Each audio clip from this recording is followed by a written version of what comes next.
Look at the lighting. Wow. Did we glow up? It's a shame we got 7 people in chat. What's up, everyone? Hello, hello, hello. I think people are concerned about this stream because there's going to be some of your favorites being ranked. And contrary to popular belief, Cory and America are not 1 and 2. More importantly, I know you guys don't care about me. America might not be ranked number 1. So, I think it's very understandable, and I recognize and empathize with all of you who are deciding to sit this stream out. Here's the thing. There was 2 paths I could go when ranking Big Brother players. Path number 1. This is what I think scholars would call the appropriate path, which is don't rank your girlfriend or rank her comically high, like first, because she's your favorite person in the world. That's option 1. I opted for option 2, which was objectively analyze everyone's games and treat her as if she was just another house guest I was watching on TV. And that's why I think my rankings are held to such high esteem. On the Survivor Reddit a couple days ago, they were discussing my rankings for Survivor 50, likelihood to win. They were mentioning how high I had Jonathan, and it was led to a really good discussion. And that's because when it comes to Big Brother player rankings and just rankings in general, the Rich Tapestry really has taken up its own life. That made it sound like the Rich Tapestry committed suicide. It's taken on a life of its own.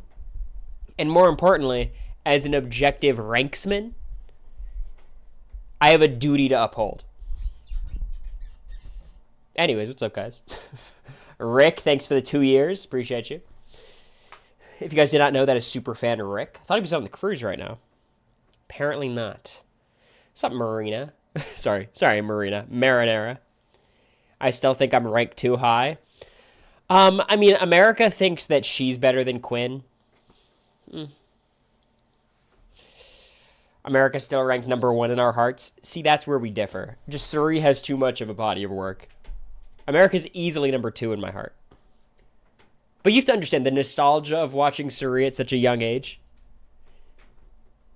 How many inches did you get in Boston? Whoa, Tom. Whoa. Oh. I think like 24, America said. America is genuinely my top 5 BBUS players and how much I like them. Okay, obviously that's an incredible compliment, but it sounds shady to me. Who's ahead of America? And I'll tell you reasons why you shouldn't like them. Outside of the game reasons, too. America would never put allies up on NHOH. That's the beauty of America's game. Weren't that many allies to put up. Unless she was going to nominate me. I think Cameron was an ally, Jag was an ally, and it's kind of the list. Bowie Jane at times, right? I will say though that is I have America ranked I think appropriately. I prefer America's playstyle to most other people or like I think there's 2 different things of like sometimes you're comparing players and they have very similar resumes and it's like okay what playstyle do I prefer? I think America's playstyle is like so fun to watch on Big Brother, which is like scrappy on the bottom, wants to take big swings, as opposed to honestly like my playstyle, which is try to play from the middle / high end of the house and whittle down numbers and wait for your moment. I think mine's more reliable, but everyone's got to play to their strengths. I think America legitimately does well in most seasons because she'll be underestimated. Yeah, for sure. I think 25 was a bit of a nightmare setup, but there's a lot of nightmare setups in BB seasons. Like BB 23 is a nightmare setup for a lot of people. Like it just kind of depends. America or Vanessa for her number 1. Vanessa's great. Trust me, look, I'm Team America, but Vanessa is a valid favorite player of all time. Vanessa, Rachel, Taylor, and Brittany. Which Brittany? I could definitely assume which Brittany, but I'm gonna incorrectly assume you mean Brittany D'Angelo. And I like that. It's based. The way you predicted she would finish 6th early on was wild. Well, who got 6th last season? It was Lauren. Who got 6th the season before? It was Angela, but, Leah was kind of that person. There's just like a part of the season where players in that mold usually fall. Haynes. I figured. But yeah, it's freezing outside. America had me do a bit of a photo shoot, or I guess she did a photo shoot I was the cameraman. Still don't feel my hands. It's been 8 hours. It's probably been like 6 hours, 7 hours. Still can't feel my hands. Crazy. They're purple. And then America left the living room to go take a nap. Or not even take a nap, just like edit in bed. Turned off the heater. Didn't realize till 5 seconds ago. So I could see my own breath in here. It's 72 degrees. But feels a lot colder. By next winter, you'll be used to it. I think that's false, right, hey, bub? Isn't it the kind of thing where, like, it just gets, it's like miserable? You never get used to miserable cold? I thought that's how it works. Like, it's kind of the same thing with heights. Some people on the challenge have talked about this, where, like, you never get used to heights if you're scared of heights. You definitely get used to the cold, but, like, 6 degrees? Like, do you ever get used to the single digits? Thank you, Anita. Like, I feel like I'm already pretty good with 30-degree weather. 25-degree weather, 40-degree, that's all fine. The 6-degree weather is like, I don't even feel cold because I'm so bundled up, but my hands and like my toes, like the appendages, is that the right word? They just get so pain, like they're stinging in pain. Your body acclimates within 14 days. Interesting. Fascinating. I've lived in New England or colder my whole life, and I've never remotely gotten used to single digits. Yeah, I think there's probably like a point of diminishing returns with it. The first 50-degree day is life-changing. It feels like summer. Yeah, I can imagine. It'll be fun having like a full summer in Boston. We had a very abbreviated summer in Boston this year. Anywho, how are you guys? We're going to be doing player rankings number 33 to number 17 today, giving us an even 16 for the final player rankings. Additionally, I forgot to rank somebody who slipped through. Now, you guys can try to figure out who I forgot to rank. But yeah, they're not in the top 32 players. So we're going to have to go in the backlog a little bit to rank somebody. It's like go between your videos and ETH Animals, so thank you. I got to make sure that like part of my research is not listening to ETH Animal videos, because then it would just be recycling opinions. But some people are very useful. Like Meridian Review, I just like hearing his takes because he has a take on everything. I don't agree with a lot of his takes. It's just like, it's very rare for like, okay, what's this person's opinion on this random player from BB23? And they just have an opinion. Like ETH Animals never made a Whitney video. Move them back to a tie somewhere. No, I just redid it. I didn't have to change too many. As a lifelong Chicagoan, I feel like I got used to the cold. Look, you thought it was warm out today, and it was 6 degrees. It was 8 degrees. I wish I had your strength and power, Sydney. Meridian's super smart, so he articulates his points well. He has one phrase that he says ad nauseum that I really like. Like, I associate that phrase with him now. On the board, he says all the time. He's got like 2 phrases that I feel like he loves. Hating Jagaso 2024. He's not the worst winner. He's definitely not the worst winner, but he's in the convo, right? Okay, let's look at the Reddit as we always do. See if there's any interesting stuff here. I think Jag will come up on the Reddit, I'm sure. Who's the queen of Big Brother? The true queen. I think it is so objectively Rachel Riley, and it's not close. Danielle's awesome, but she just hasn't played in the new era. The Reindeer Games is what it is, right? Janelle, nah. Rachel is, in my opinion, that girl, that player. And then June just doesn't really belong, but she's a one-time player. But, you know, for her one season, what a legend. So I think this is pretty clearly Rachel. She never played as early as Janelle, or she doesn't have like a single-digit season, but season 12 at this point feels like forever ago, and obviously she was just on. It's Janelle for some, Rachel for others. It should be Nicole, but she never took it. I mean, this spot should be Nicole, but her personality and her play style, it can't be her. Even if you think she's the best, woman to ever play the game, which I probably think is true. BB16 would have been a vastly better season if it had the Blockbuster instead of Battle of the Block. Yes, because the Battle of the Block is the worst twist of all time, and the Blockbuster is like a fine twist. But it would have just been like it wouldn't have been very different. It would have just been the men. Maybe Devin survives another week. Maybe Donnie survives another week. Right? Like, it wouldn't have changed much at all. Ultimately, the issue with that season was, like, the HOHs just remained in power. Or the Majority Alliance had HOH every week. So it just would have been, Jocasta versus Hayden versus Donnie in the Battle of the Block, or in the Blockbuster. So.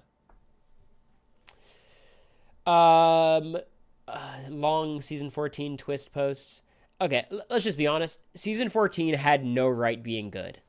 Which is why, and this has been proven year after year, a Big Brother season being good or bad is like 80% the cast and 20% production not fucking up the season. The cast on BB14 is so weird because I don't think it's a good cast at all. You get the coaches, which is fun. Frank is good. Danielle is good. Ian is good. And then it's a lot of duds. Like a lot of duds. But you got Dan in the end game, so it's one of the best seasons ever. Battle of the Block over Camp Comeback. I think Battle of the Block's worse. At least season 16's version, because it went so deep into the game. Camp Comeback, at least, after 4 weeks, it's gone. But the coach's twist was genuinely terrible. Like, it was a horrible twist. It was fun to get these players back into the game, but it was not a good twist. It was incredibly overpowered. It basically just gave them all 3 weeks of immunity. And it made like a weird teams dynamic, which is never fun for Big Brother. Coaches in 14 better than the returnees on 18. I mean, they were definitely bigger gets, but I think BB18 had a much stronger cast overall. I think Nicole was great casting, and James I didn't love, but I understood it. Davon was obviously excellent casting, and Frank, I get it, but Jesus. Dan only had 2 rounds of immunity. Well, whose fault was that? I guess Jody for not jumping across the beds fast enough. Brittany's team kicking Willie out was great. That was funny. Who's the most cutthroat player of all time, or Allison is? Yeah, of course. Top 5 villain, for sure. Yeah, it is weird how Big Brother US has such shitty microphones still. I mean, like, it's literally just mic pack and then you run the wire through your shirt. And it was funny, like, we would talk to people from past seasons and, like, pretty far back, and they'd be like, ooh, what number microphone were you? Because every microphone has a number attached to it, and that's, like, your mic for the season. Which signified, oh, they've never changed these. And obviously, when you listen to feeds, whispering is, like, incomprehensible a lot. You always hear the, like, rubbing against it. When people are hugging and talking, you hear, it gets super muffled. So the necklace mics, they should just have them. They can't be that expensive for 17 of them, 18 of them. They probably need 20 to have backups. Like, I don't know. That's crazy to me. BB27 was a great season. How are you actually arguing it's not? That's crazy to me. Love Island mics are better. Agreed. Useless fact, Jen, Kale, Memphis, Jerry were nominated as a pair 3 times, and in every case, the HOHs had an initial of D. Yeah, I think this is actually a bad fun fact. Maybe this is a hot take. Bad fun fact, because the fact that it's Dan all 3 times kind of makes it less exciting. Bad job, fun fact person. I look forward to your next one, though. But it being 3 Dans is like, okay, well, this doesn't feel very coincidental anymore. So. Who's the king of Big Brother? Paul, Will, Cody, Dan? I actually think the answer to this is Dr. Will. I think we all know Dan's the GOAT, but I think in terms of who's the king, I don't know what arbitrary distinction I'm drawing in my head, but I feel like Dr. Will has to be the king. Right? I don't know if it's because he's like the originator or just how he carries himself. I think Will's the king, but Dan's the GOAT. Why is Cody there? I mean, I think it should just be, instead of Paul, be Derek. But Cody left his imprint on Big Brother. But I think Derek fits here more than Cody. Like, I don't know how Cody's here, really. I kind of get it. I think Paul, you can't be the king if you haven't won. That's just not how that works. Tyler wouldn't fit here either, so you'd have to replace them. Cody's the prince who was promised. Okay. Cody is Azor Ahai. It's the first time I've heard that one. Is Lightbringer like Enzo? Sorry, I got caught up in my lore for a second. Who's the better blonde bombshell? Janelle. I think in terms of bombshell, Janelle is so much more confrontational. Allison's more cutthroat for sure, but... And in fairness, not that this should be the measure, Janelle's more blonde. I feel like when you're doing the blonde bombshell calculation, how blonde you are is like a very important factor, no? And Janelle's like so blonde. Allison's just blonde. So I think Janelle wins this one for sure. What are your expectations for Big Brother's 1,000th episode? There's no chance they do anything special for 1,000 episodes, right? I wouldn't even blame them for not doing anything. I feel like that's kind of an arbitrary thing. Like episode anniversaries. Because I'm going to be honest, Big Brother is a better show if they cut the episodes in half. I'm glad they don't. Like, I want more content, if anything. But, like, in terms of creating captivating TV, Big Brother seasons being 40 episodes is diabolical. Like, it is so bad. Watching BB25, and it was just... these episodes would never fucking end. And I was, like, super into them because I was on the episodes, like... And I still was like, oh, we almost done? I don't know how casuals just choose to watch it. They should, though. 1,000's a big deal. They'll do, like, Big Brother Unlocked with Julie Chen as the guest. That's my guess. So. Do you guys think BB Unlocked's coming back? It seems like it's a no, right? We haven't heard anything either way, but, like, I can't imagine it was a success. Did anyone know the ratings? I think if they just make Unlocked, like, a 30-minute lead-in to Thursday episodes, that'd be pretty awesome. That'd be really fun. They did that during one of the Unlocked, and it was a really good time. So I think that's the sweet spot. BB Unlocked, 30 minutes. I can get on board for that. How well does Hannah Chada do at gaming the token twist on Celebrity Big Brother Quebec 4? It's like fire tokens. I don't know. Hannah's a very smart person, though. I think generally the more game mechanics you add, the better Hannah will do, because she has the capacity to, like, reason through them and actually make plans based on them, as opposed to players who are, like, purely social.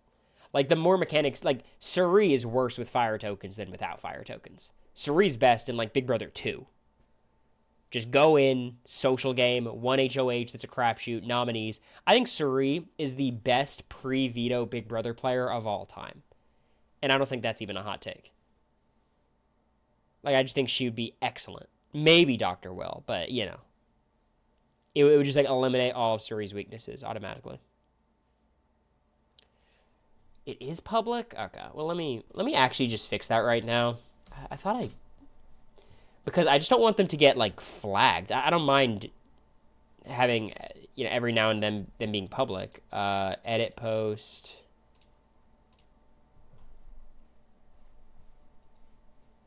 I want it paid access. All tiers. Publish. All right. Should be fixed. Okay.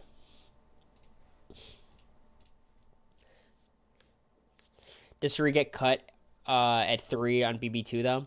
Not necessarily, right? Like, at that point, it's more consistent to have, like, your number one ally that deep into the game, and Suri can hoodwink someone to take in her to final, too, especially if she didn't have, like, a huge reputation coming in.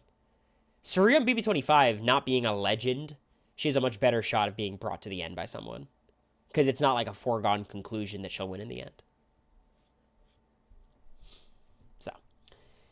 Does Tyler win BB20 if he convinces Sam to save Winston with the bonus life? I think that's the worst types of hypothetical. I love hypotheticals. But, like, you don't know. You have no idea. I do think, in general, it was good for Tyler to have some level 6 members eliminated along the way. Losing Winston, losing Rachel was good for him because it's like, okay, your alliance is now being whittled down by itself to your core. And a lot of that's a credit to him. Like, he's the one who kind of set up these pieces, chose to save Brett, chose to save Angela and Casey. Like, I think it's good that he lost these members throughout the season. Otherwise, it becomes like, okay, what the fuck do we do with Brett and Winston in the final 8? They could just win comps. Granted, you got Tyler and Casey, so, it would have been a battle. But I don't know. This was like week 2. Week 3, maybe? Dan Giesing said he would return to BB if they lowered days and increased the prize money. Okay, hot take time. I think I've said this hot take before. I'll say it again. I do not want a shortened Big Brother Legends or winter season. Winter season, I've definitely said before. That's a terrible idea. Just objectively. If they did a 100-day winter season, of course I'd watch. But, like, that would just be terrible based on the cast. Everyone would be boring. Now, a shortened 2-week reindeer game style thing, I'm not interested in that because that's not Big Brother. If they want to do it, if it's that or nothing, I guess. Just for something to talk about. But I don't want, like, now are they a 2-time winner because they won the 2-week reindeer games thing? That sounds horrible. And I don't know if they would even do feeds if they did like a 2-week thing. I think they'd follow the reindeer games model as opposed to the Celebrity Big Brother or OTT model. Anonymous, thank you for the 5 gifties. It's been a while. I hope you're doing well, Anonymous. I appreciate it. And thank you, Kenzie and Anita. JPR. I don't know if I thanked any subs today. But JPR, thanks for the gift. Anita, Kenzie, and then Anonymous for the 5. Appreciate you guys. Anonymous is going to gift those subs back to me when they see I've ranked America number 32.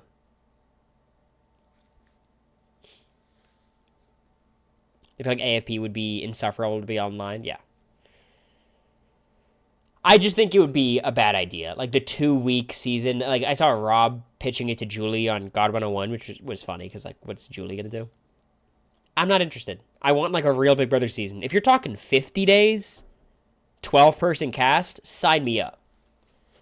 If it's like Big Brother that's just like shorter, but not, it's still Big Brother, I'm down. Happy birthday, Zach. That's right, Zach's birthday. Keanu first boot would feed me hard. Yeah, he would have trouble in a legend season. All right, next fun fact. What do we got?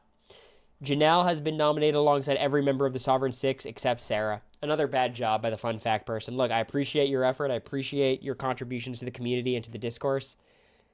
It can't be a fun fact except for blank. It's not a fun fact. That's just like a thing that happened. It's got to be the full thing. But I expect you to take my feedback and go back to the lab and cook up some great fun facts. Or useless facts, rather. Everyday double eviction season. That would be pretty terrible, too. What about a month like Celebrity Big Brother? I would just hope they shrink the cast. If it's 10 to 12, I'm down. America is a 5th alternate winner. I will say, like, Shador Sanders is like a 5th alternate QB in the Pro Bowl. Some people get there. Except for that one, it's not a fact, yeah. The Big Brother cruise. Who we got? We got Casey. I believe this is Casey's girlfriend. Derek, Keanu. I believe this is Keanu's girlfriend. Danielle Reyes, the Bainesboroughs, and Paul. I thought Tucker was supposed to be here. Maybe just not in the picture. Maybe not on the boat. Hope they're having a good time. Of course, I did a BB cruise. I'm not going to criticize. I will say, I think it's a group that's odd to me because it's like, it feels like there's a ton of big name factor, but not a ton of online people who would go on the cruise factor. But I don't know I don't know how big the cruise is. You know what I mean? I feel like Danielle's a big get. Keanu's probably the biggest get of the whole thing, which is kind of funny. Even more than like Paul, because that's just how Big Brother fans work. But yeah, hope they're having a good time. Can't be much worse than the last one, right? No cohesion. I mean, I think there's a certain vibe to the people here, right? Like this group makes sense to me. What else do we got? How do you feel about a season full of people that are connected to previous house guests? Controversial, but no harm meant. I don't feel Will made moves in BB27. I don't think that's a hot take, and that's kind of what I said when I ranked him lower than a lot of people would have. This, I think, is a bad idea. First of all, it's just kind of a bummer that it's all nepotism. I understand the irony of me saying that, but I think you're kind of unserious if you think I was just cast because I was Zach's brother. Like, they don't give a shit about Zach in that way, right? And they wouldn't give a shit about any Survivor player unless you were like Russell Hantz or a huge deal. Maybe Suri being on the cast was more vital. I think the bigger issue would be like you'd have to find siblings or people related to cast members that like would be cast on their own merits. And it's just a much smaller pool. Like I think you saw on The Amazing Race with the Big Brother crossover, like it's extremely rare for the loved one to be more interesting than the main cast member, right? I mean, I think like Lexi and Angela, obviously Lexi is well worth casting as a Jazz. Like there's obviously people you can get. I just think it wouldn't like, it's not perfect. You know, you need to find like the perfect group, and there'd be so much pre-gaming, but like the pre-gaming would be through their relatives, and the online discussion surrounding the season would be a nightmare. I think it's just a bad idea. I think this is a bad idea. I think if you're gonna do this, just do the BB 18 version and like cast Pauly Calafiore and Tiffany Russo, and call it a day. Cast Jazz and Lexi, or Paige, you know, and that'll be fine.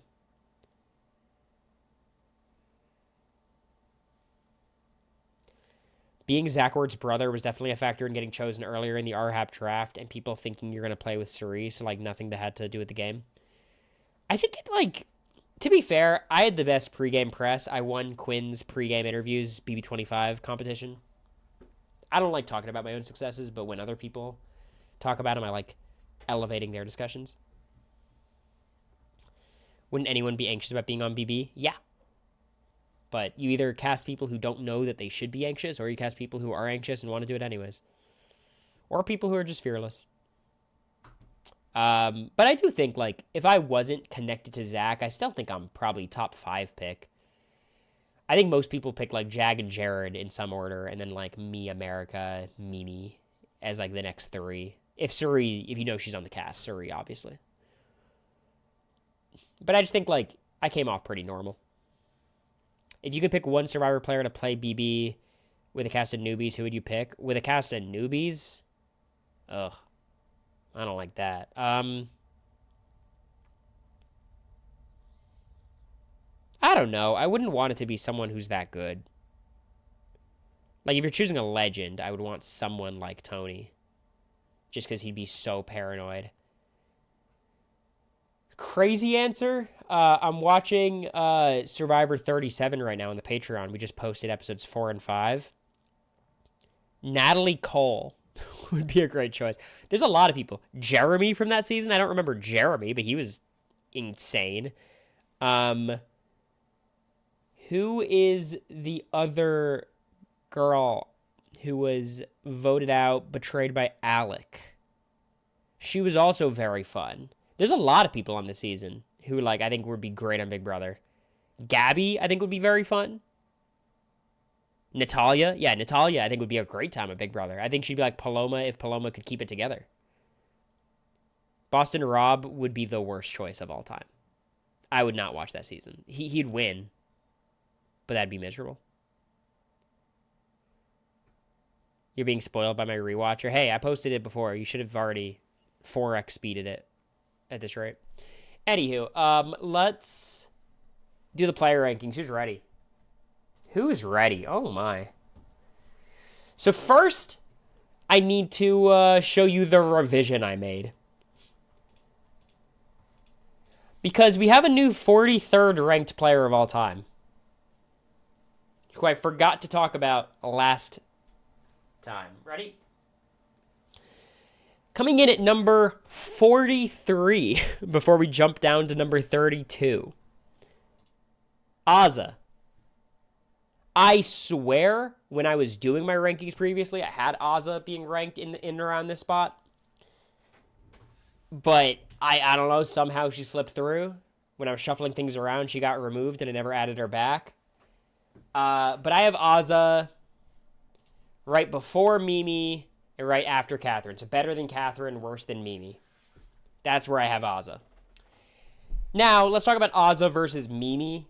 Because obviously Azah got 2nd, Mimi got 10th. I think in general, Ozza's a very good social player. People liked Ozza. In She's insulated by the cookout, and it's really hard to grade some of these members of the cookout who were less active strategically because, like, I don't want to say had a free ride because they all had to keep the alliance secret and they all won competitions and they all sat on the block. They all did their part.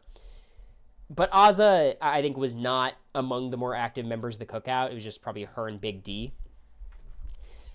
And once it whittles down to the cookout, she does a really bad job. I mean, she wins the final 6 HOH and targets the girls instead of X and Kyland, which is like, on its face, it should have been obvious what had to happen.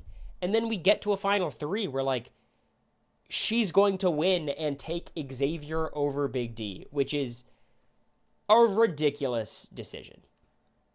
That's a decision where even, like, in the moment, she probably would have said, I lose unanimously to Xavier, I win unanimously against Big D, and I'm still going to make this choice. Final 5 HOH, my bad.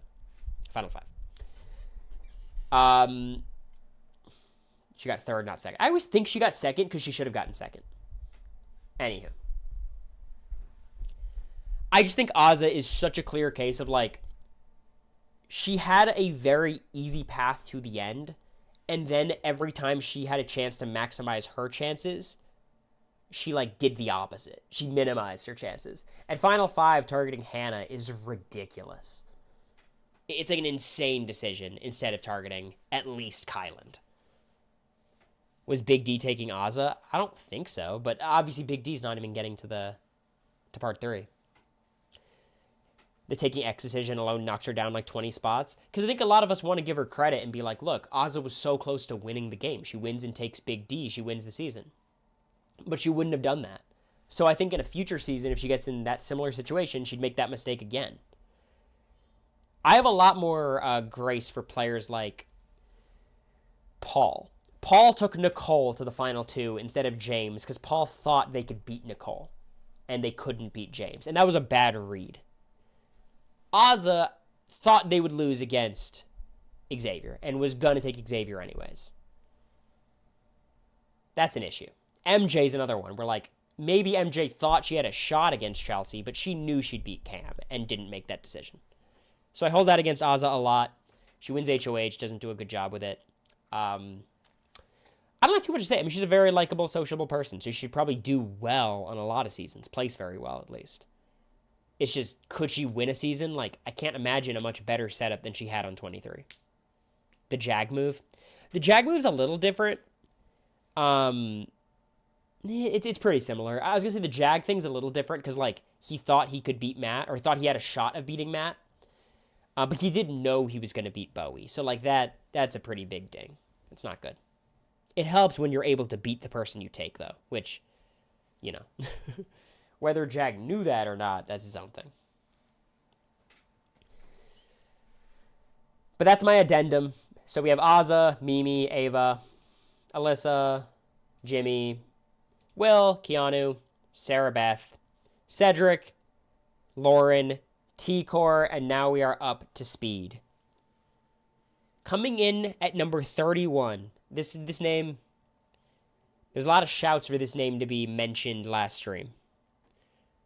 But he survived till the second to last stream. Congratulations to the one and only Joseph Rodriguez.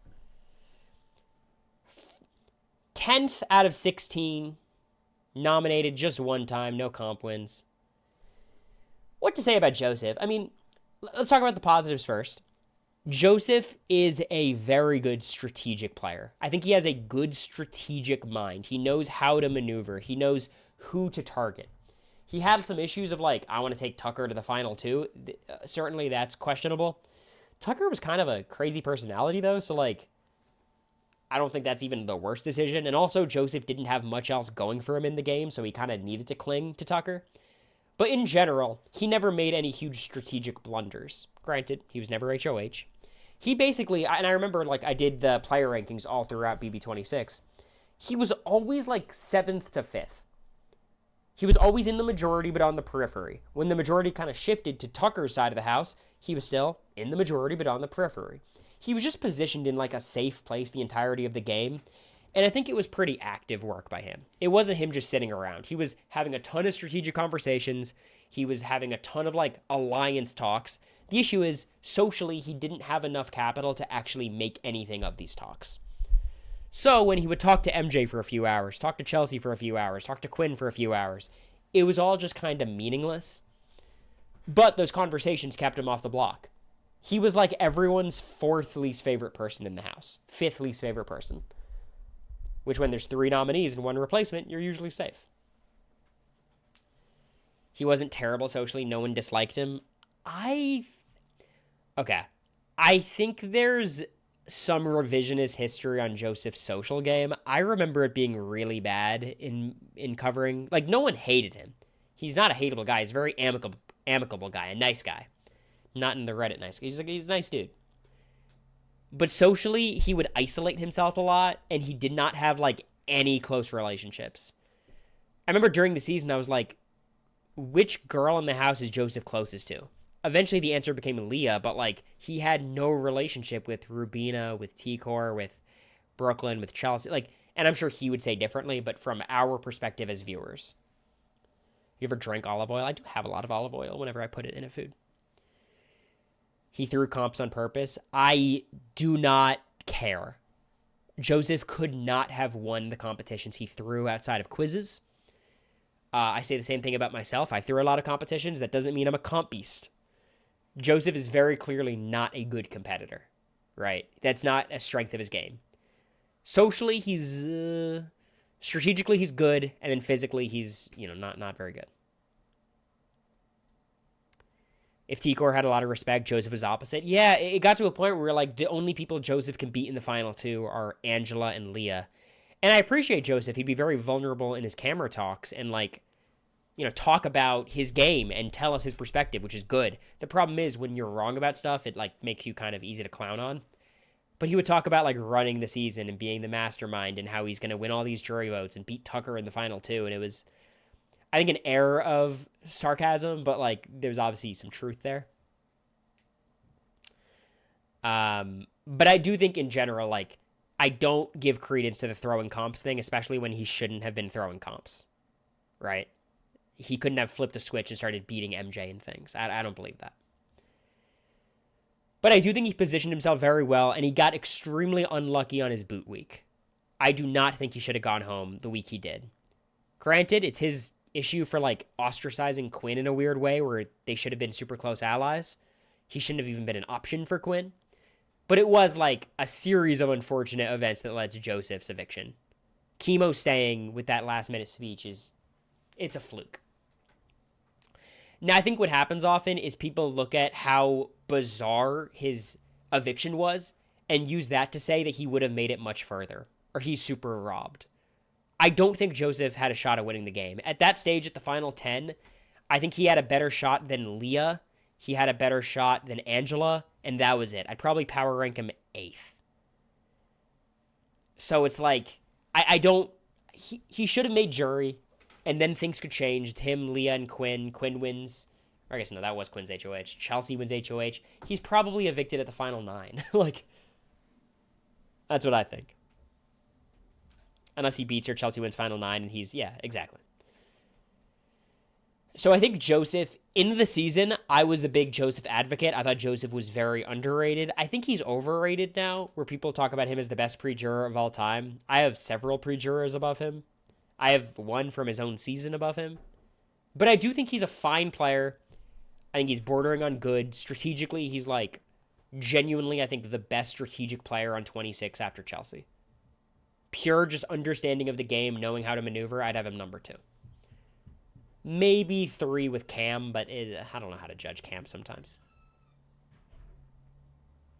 I think Quinn would have been evicted over Joseph at the final 9 if he stayed. I just disagree. I think with the Visionaries being some of the votes, Quinn has such a good shot against Joseph. Like, Quinn was so much better connected, and Quinn ran a really good campaign against... Shit, who was it? Was it Angela at the final 9? Chelsea almost flipped to keep him. Like, Quinn was doing a good job campaigning. It was chemo. Exactly. So that's a tough spot, too. So I think Quinn survives against Joseph, but who knows? Anyways, I don't want to make it sound like I'm too harsh on Joseph. I just think, like, I feel like there's been too much momentum on this side, and I just... I feel like it's gone a little too far. Because I was a big Joseph advocate during the season. My winner pick. I was happy with that winner pick. I felt good during the season as it was going on. But no. Number 30. This guy. Chemo. Chemo is a weird player. He was one of those players who's like, oh my god, he's got so much potential. And then he just stayed the same the entire season. Wins a veto, wins a blockbuster. It was the week 1 blockbuster to send Matt home, if you guys remember. Nominated 7 times. It's kind of how Chemo plays, but also just BB26 has weird stats like that where everyone was nominated 100 times. Chemo's interesting because strategically, he understands the game. In the trio of T-Core, Chemo, Rubina, Chemo was by far the best strategic player. Socially, he's excellent as well. He's not super active in terms of running around and forging a ton of connections, but he got to a stage in BB26 where he probably beats anyone in a final vote. Him versus Chelsea is close. I think Chemo probably gets the win with T-Core, Rubina, you think Angela, and then could he get like Leah? I would suspect yes. Maybe Quinn, probably not. Nah, Quinn would vote Chelsea. And like, I don't want to say, okay, he's here because he almost won the season. He wasn't really that close to winning the season. However, he was like very well positioned throughout the first like 60 days, and that was because of his social game. He was super good with Tucker. He was really good with T-Core. T-Core was good with the Pentagon. He just had the right connections across the board, and he's a very likable, nice guy. Now, the biggest issue with Chemo is, obviously, he's just not active strategically. The meme of Chemo and T-Core are going to talk to Quinn tomorrow, like that was the reality of Chemo's game. And it was a lot. And it was tough to watch. And I prefer a player like Joseph to Chemo. But I think Chemo's social game gives him a better chance of winning than Joseph. Because Joseph gets to the end, he's got to beat someone. Chemo, if he makes it to the end, he probably just wins. And I do think every season Chemo's on, he's going to have tight allies. Now, if his tight ally instead of T-Core is Quinn or Chelsea, he could win the season. The problem is when you get like 3 passive players and make them a trio, there's only so much you can do. I do give Chemo the lion's share of credit for the Cedric flip. It was also much better for Chemo than it was for T-Core. Chemo's the one who like set all the things in motion and also was less close to Cedric, less close to Chelsea, less close to the Pentagon in general, which kind of allowed Chemo to like, okay, all of a sudden the house is reconfigured and Chemo's in the best spot, whereas I kind of liked T-Core playing the middle between Tucker's side and the Pentagon. But yeah, Jerry said it well. After Tucker leaves, really for me what it felt like was after he survived the block against Joseph, it felt like he thought he was playing with house money and the fire was gone. And I get that. It's a long game. He might have just gassed out. But he was already playing passively before then, and after that, it was like there was no light in his eyes. So again, if they both go into a new season, I'd be rooting for Joseph over Chemo. But I do think Chemo's formula is just a little bit more optimal for Big Brother. Just the social game is really important. Final 5 not campaigning, which Cam is trying to save him, was crazy. Rubina did the same thing at 4. That season was just kind of weird. Is there a command to see previous rankings? I don't want to be annoying. Baylor, just for you. I'll run through it quickly.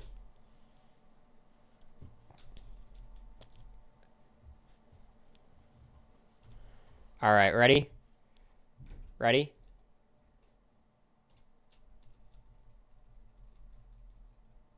We're going to start at 50 because that's all that's relevant. You can pause. You can go back in the VOD to get it slower. Traded you for a sub. I appreciate it. Social media mogul Cory Wertenberger. All right. You can go back in the VOD to see that. Go back on the earlier streams to see the earlier rankings. That's all I got to say about Chemo. Good social player. Way too passive strategically and comp-wise we didn't talk about, but I think his comp wins make him seem like a better competitor than he was. He won that like table maze, not even a maze, like the balancing ball thing and the double eviction, and his blockbuster was like a crapshoot. Guess how many face, like whose face is up the most times blockbuster. How could Lauren possibly be that high? That's absurd. She's a nice person who could win comps. It's that simple. All right. Leah, the BB26 trifecta. I like Leah's game quite a bit. She gets an HOH. I think her HOH is actually not nearly as bad as people think. I think getting rid of T-Core was like necessary. If she gets rid of Chelsea there, she probably loses to the trio. She wins a couple of vetoes. I think she's definitely a competent competitor. She's only nominated the one time she's evicted. Leah's a weird player. She's almost similar to Joseph, where like her strategic game is her best asset. And it's not as good as Joseph's. But like Leah does have that dog in her. She is extremely good with self-preservation. She always does what it takes to survive. She's shit-talking Quinn, and the next day she's Quinn's best friend. She's shit-talking this person, the next moment she's cuddled up with them. Like, Leah is a gamer. She's down to play, and I love that. She is a little bit passive, right? Everyone in BB26 was. So I think in a more active house, she'd probably play more actively. The issue really with her is, like, I don't know what Leah's deal is socially. If she's bad, if the house just didn't like her, if Chelsea just didn't like her, like why it felt like she was ostracized pretty early. But she ends up on the outs pretty early, just starts playing a little too slow. And she's always just like in a bad position. She's always like the person who's about to be nominated and then just doesn't because Quinn went and said something. Or Leah made a last second pitch. Or Tucker changed his mind. It's always just like, it's very similar to America, where like, if there was 3 nominees on BB25, America's in a lot of trouble. If there were 4 nominees on BB26, Leah's nominated every week. But I do think Leah, most of the time, is going to make it this far. She's going to always be on the edge, but just survive. Not to mention, she probably survives a lot of the votes she would have been up in. So, like, Leah socially was pretty bad. Like, she just wasn't connected. And I think my biggest criticism for Leah was she always chose the wrong people to want to work with. Everyone she wanted to work with didn't like her, and everyone she wanted to work with... Sorry, I said that wrong. Everybody she wanted to work with didn't like her, and everyone she didn't want to work with liked her. Quinn was her most valuable ally, and she was shitting on him the entire game. Joseph was a very valuable ally as well, and that was also like shitting on him for a lot of the season, and then they got closer. Angela was her closest ally. That's just not a good ally. She wanted to be really close to Tucker. That was not good. Tucker did not like Leah. Wanted to be pretty close to like Chelsea with MJ. It wasn't a thing. Had a crush on Cam, seemingly. Cam did not like Leah. Basically, Leah like just never could identify where she was supposed to go in the house, who she was supposed to work with. And Ander hit on the other thing, win equity. I think she has none. I think she beats Angela, and that's it. I think she probably loses to Joseph, but that's pretty close. She could definitely beat Joseph. But she handily loses to anyone in the trio. She handily loses to Quinn. She handily loses to Chelsea, MJ. Maybe Cam, depending on how Cam's perceived. Didn't Leah low-key shut Cam down? It was kind of a both. I think they both shut each other down at different stages, is my recollection. But she did have a case of wanting to work with the cool kids. That was the vibe, and I don't mean to say she's like a high school bully. It's not that deep. It was just like she wanted to work with certain people, and they didn't want to work with her, and it really spiraled her game. And she starts picking up momentum, and then gets backdoored during MJ's HOH, which it's more bad on MJ than Leah, but it's never good to be backdoored on, theoretically, one of your closest allies' HOHs. The defense I'd give to Leah is I think she played pretty well during her HOH. I don't have much of an issue with it. I know people said they should have targeted Chelsea. She was in a Cory-esque position where she had too many people she needed to target. Like, if I won HOH, my optimal move is target Matt and Jag. And then I probably get evicted next week when Matt or Blue wins HOH. Or Jag or Blue wins HOH, you know? She had to get rid of T-Core. She had to get rid of Chemo. She had to get rid of Chelsea. And she got rid of one of them. She got rid of one of the most important people. So I don't really blame her for that. But in general, Leah is a pretty competent physical competitor. I'd say more than competent. She's pretty solid. Strategically, she's got that dog in her, but she's not always sure where to go. And socially, we didn't see a ton of good from Leah. She definitely got on a lot of people's nerves with the joke stealing and the stories and all that stuff. But I think she's pretty active, and like I wouldn't say that's a huge weakness of hers. The endurance comp win was sick. Yeah, for sure. And that's an important skill. Like, they have comps like that a lot. The scenario to get Chelsea that round was so outlandish. It was hard to get Chelsea out, yeah. Maybe, like, really, like, maybe you just get rid of MJ to try to comp out, put up Chelsea and MJ, try to target Chelsea, but MJ was a good ally, theoretically. It's a tough spot for her, I think. Did a fair amount of moralizing about how she wasn't going to lie to win the game. That annoyed a few people, of course. But, like, that's more of a, like, it annoys us watching than I think it had a huge effect in the game. Like, everyone on BB26 was doing that. All of the trio was doing that. Leo was doing that. Chelsea was fake doing it to MJ. But yeah. All right. Number 28 is Brittany Hoops. I didn't know where to put Brittany. I was very stumped. Her veto wins are impressive. You got to contextualize that Michael is on her team for a couple of these vetoes. Does anyone know how many the Festy Bestie stuff was happening? She wasn't, like, comp beasting in that way. One of my sleeper All-Star 3 picks. Brittany is a super fan of the show. Not like a live feeder, but she was a big fan. Just one. She got 3 vetoes on her lonesome. It's impressive, right? Good competitor. And that's a really competitive cast. She's competing against Michael and Monty and Turner and Kyle. And so that is very impressive. She should have gone out 5th, but won that veto to save herself. So credit to her there. Nominated a ton of times. Brittany's the type of player where it's like, she gets deep in the game. She is absolutely not a non-factor. 2 vetoes, okay. She's not a non-factor. She's playing. She's active. She's working closely with Michael. She's got a close bond with Taylor as well. She's in the alliance, right? She's there. But no one has a ton of respect for Brittany's game. I struggle to see Brittany beating people in the end. Like, how does a Brittany Turner Final 2 go? I don't know. Certainly Michael beats her. Taylor beats her. Monty probably beats her. It's just kind of a tough spot, I think, for Brittany. She kind of aligned with, like, everyone who had more win equity than her, because I don't think Brittany is the active type of player to command respect out of a jury. Nominated a lot in BB24. Like, 5 nominations in BB24, in my opinion, is worse than 7 in BB26, right? Because only 2 nominees, not too many replacement noms and everything. Brittany is like Helena. If Helena was American, I think Helena's a lot better than Brittany, to be fair. A bit of credit for helping Taylor to win. She spent a lot of her boot cycle really going in on Monty about how Turner was going to beat anyone. I mean, why would I give her credit for that? Like, I'll give Taylor credit for having Brittany do that. But, like, Brittany getting someone else to win doesn't uplift her game, you know?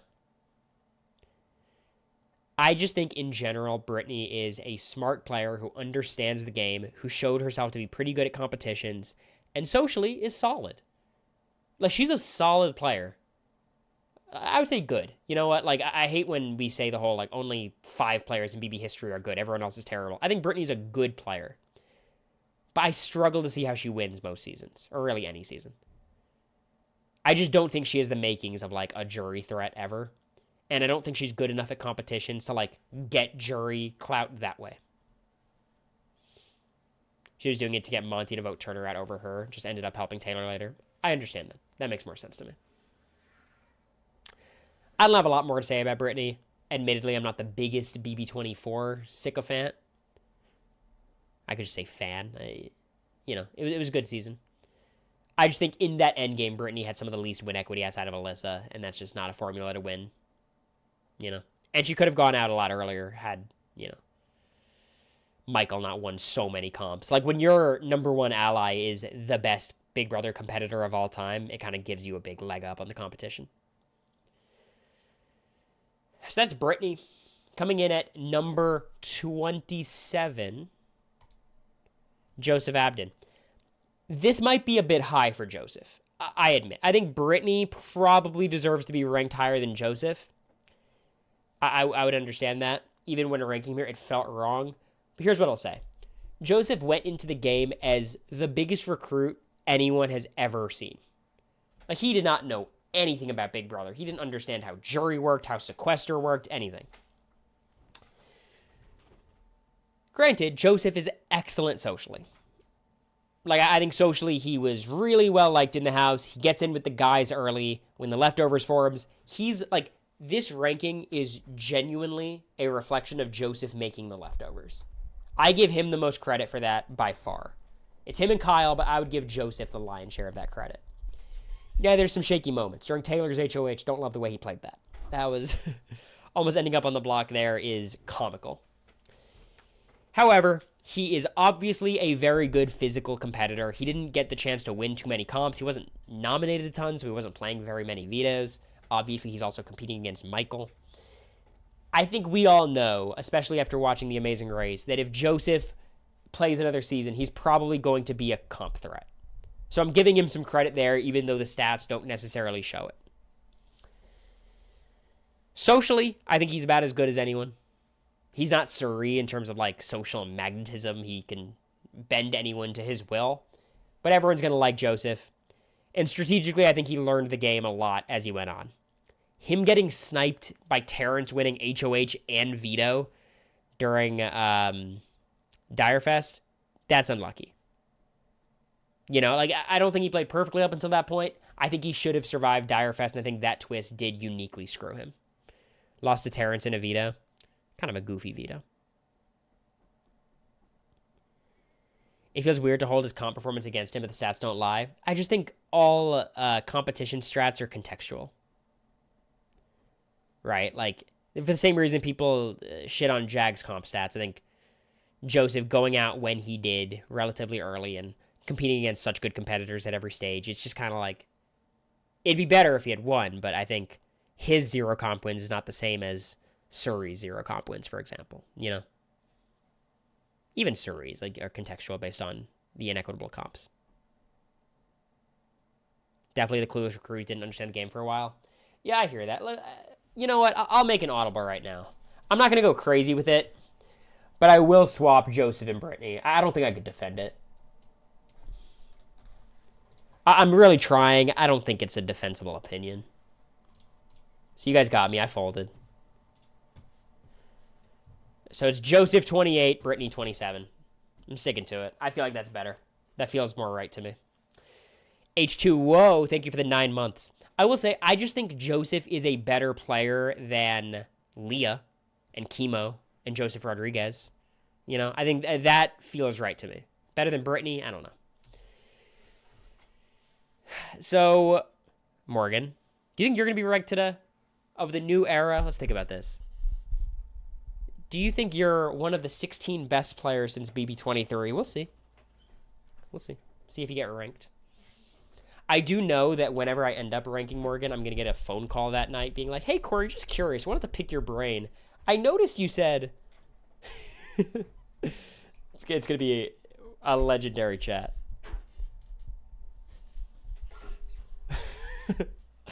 Yeah, so at 27's Brittany. 26... Number 26 is a favorite player of mine, personally. Love the way she plays.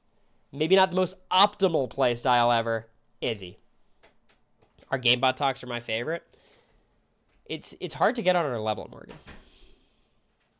Especially hearing America chime in the background. America's got takes. I think the problem is, like, I debate and America just talks. So it's kind of a different thing. I got Izzy here. Here's the thing. Izzy is just like, has such great strengths and such large weaknesses, right? Like her strengths are strategically, she's incredible. I mean, she's as active as anyone we've seen. It's probably Izzy and Morgan are the two most active strategic players we've seen in the new era. Straight up. Now, the problem is Izzy socially, she vibes with the people she vibes with to the millionth degree. And the people who she doesn't vibe with as closely, they know.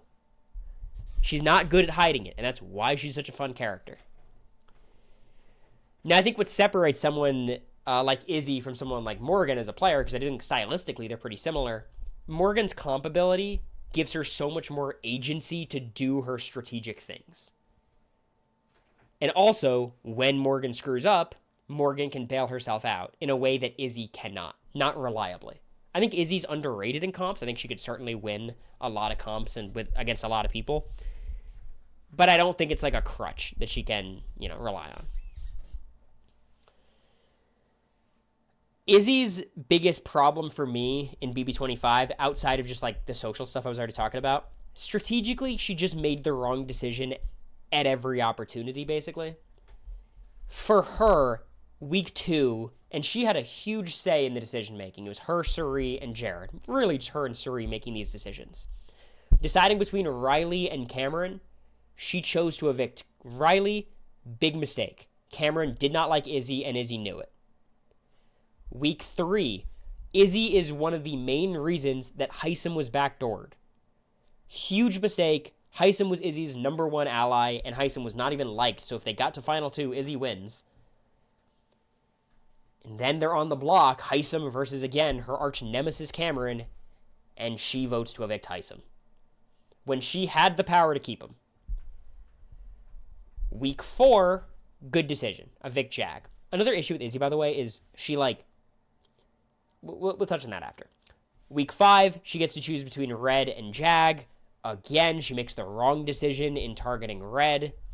Red did not love Izzy, but Red was under Suri's thumb. Bigger mistake for Suri than Izzy, but still a mistake by Izzy. And then in her boot week, it's a disaster, right? Jared does more wrong than her, but she tells me that America's got to go. She says she's not going to use the veto on herself. She tells America she doesn't need her vote. It's just a really bad week. Now let's talk about the biggest criticism of Izzy, which is she played for Suri to win. I believe Izzy when Izzy says she thought it was optimal to work with Suri and Jared till the end of the game. They were super valuable allies, and she thought she could beat Jared in the end. I think that's what she believed. What I will say is thinking that Suri would step aside to let her and Jared be in the final 2 is comical. That's cartoon shit. I think Izzy convinced herself of it. I don't know if that's how she feels, but that's hilarious to me. That's just a crazy perspective. That blows my mind. The second thing with Izzy in the fields is Blue was such a terrible player in the house for Izzy. Izzy needed Blue evicted so quickly because Blue was just a better version of Izzy in terms of not as good of a player, better at competitions. They were going to take Blue as deep as they could, and Izzy constantly would choose Blue over me or choose Blue over someone like Felicia, and that's crazy. I think Izzy was not playing individually on the day-to-day decision-making stuff, and she was playing as a trio when it came to, should we evict Cameron? What should we do with Blue versus Jag? Those kinds of decisions, she needed to think for herself, and I think she was thinking of the team. Because in her perspective, the team making it far was good for her. So I do understand the criticism. I think it's a little bit overstated, and I think more than anything, Izzy was just caught up in the team as opposed to always thinking what's best for Izzy. But she was not playing for Suri to win. I don't believe that.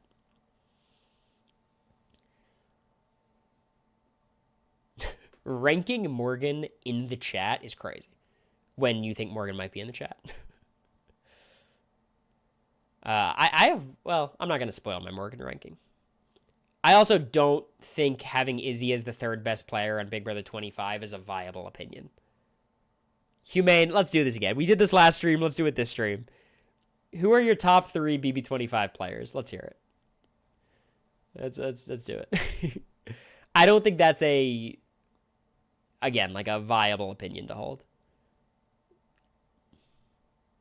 I assume Suri, Matt, Jag, Suri. Okay, that's different. Rachel, Ashley, Morgan. I'm talking BB25. BB25. You said Izzy was the 3rd. America. I thought I could slip that one in, Kenzie. I don't even get 3rd. You really think Bowie Jane's a better player than Izzy? There's no way. It's close. I think Izzy goes out early, over half of her seasons. But I think she could win a little bit more consistently than Bowie Jane. You know what I mean? I just think Big Brother's such a random game. If you're Bowie, who's likable and can get in the end game every time, that formula feels a little bit better for me. Anyways, I don't think we're going to get an answer, which is okay. That's okay. Let's get into the top 25. This is really a time of great distinction. Suri, Matt, but can't think of a definitive third. Hey, you said Izzy. Stick by your guns. If you've got an opinion, hold that opinion. Because Suri and Matt is top 2. I get that. I just don't know how you could do Izzy is better than myself and Jag, really. If you wanna say she's better than Jag, I get it. I think it's hard. You didn't say Izzy third. I swear you did. I'm gonna check your logs. Oh, you were saying Morgan's third on 27. This is a big misunderstanding. Humane, you and I were tight. Families fight. You know what I mean? Not a big deal.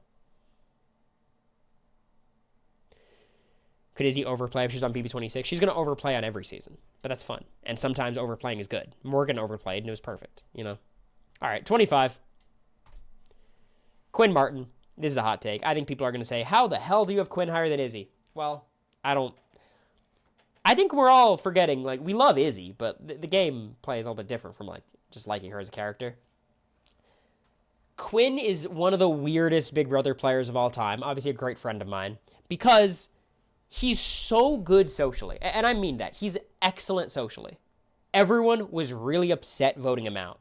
Everyone liked him in the house. Tucker was his op. I don't blame him one thing for Tucker. That's not on Quinn. Quinn was a great friend to Tucker, talked him down from quitting. Like, Quinn was not to blame for his relationship with Tucker. T-Core and Chemo, we criticized them for not wanting to work with Quinn more. They did like Quinn.